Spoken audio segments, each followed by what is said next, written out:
दोस्तों, भारतवर्ष में अधिकांश लोग हिंदी भाषी होते हैं, यानी कि हिंदी भाषा का इस्तेमाल करने वाले। उनमें से कुछ लोग जो पढ़े लिखे हैं वो इंग्लिश भाषा का भी इस्तेमाल करते हैं और कुछ स्थानीय भाषाओं का। लेकिन आज हम आपको एक ऐसे गांव के बारे में बताने जा रहे हैं दोस्तों, जहां के लोग ना हिंदी, ना इंग्लिश और ना ही किसी स्थानीय भाषा का इस्तेमाल करते हैं। वहां के लोग सिर्फ और सिर्फ संस्कृत बोलते हैं।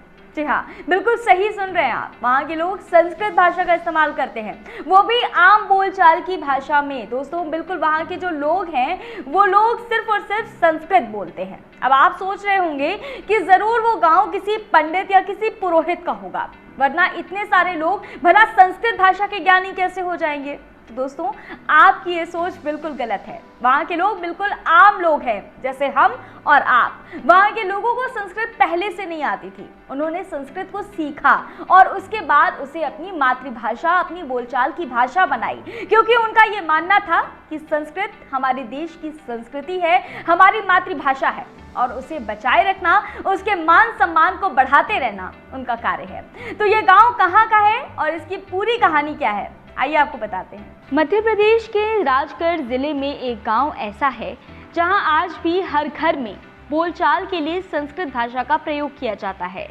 इस गांव के बच्चे और बुजुर्ग शानदार संस्कृत बोलते हैं और इस गांव का नाम है झीरी।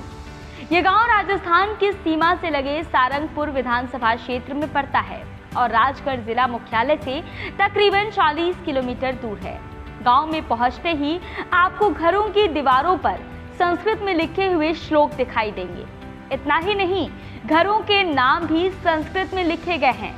मध्य प्रदेश के झीरी गांव को पूरे देश में संस्कृत गांव के नाम से जाना जाता है।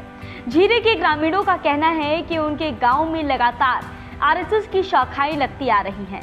साल 2003 में संघ की जिला बैठक में यह निर्णय लिया गया कि शाखा के माध्यम से गाँव और समाज में परिवर्तन कैसे लाया जा सकता है।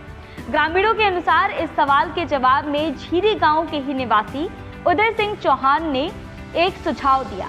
उन्होंने कहा कि ग्रामीणों को संस्कृत भाषा सिखाई जानी चाहिए, जिसके बाद इस सुझाव पर तुरंत अमल भी किया गया। संस्कृत भारती ने झीरी गांव में एक महिला संस्कृत विद्वान और एक आचार्य को भेजा। उनके रहने खाने की व्यवस्था गाँव वालों ने कर दी और इस तरीके से गाँव वालों की संस्कृत ट्रेनिंग शुरू हो गई। संस्कृत भारती की एक महिला विद्वान विमला पन्ना और बाला प्रसाद तिवारी को यह जिम्मेदारी दी गई थी कि वो पूरे गांव को संस्कृत भाषा सिखा सकें। साल 2004 में झीरी गांव में नियमित रूप से संस्कृत पढ़ाना शुरू कर दिया गया।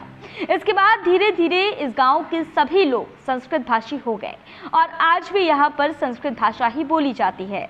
मध्य प्रदेश के झीरी गांव में अब सभी उम्र के लोग संस्कृत में एक दूसरे से बातचीत करते हैं, यानी उनकी आम बोलचाल की भाषा संस्कृत बन चुकी है।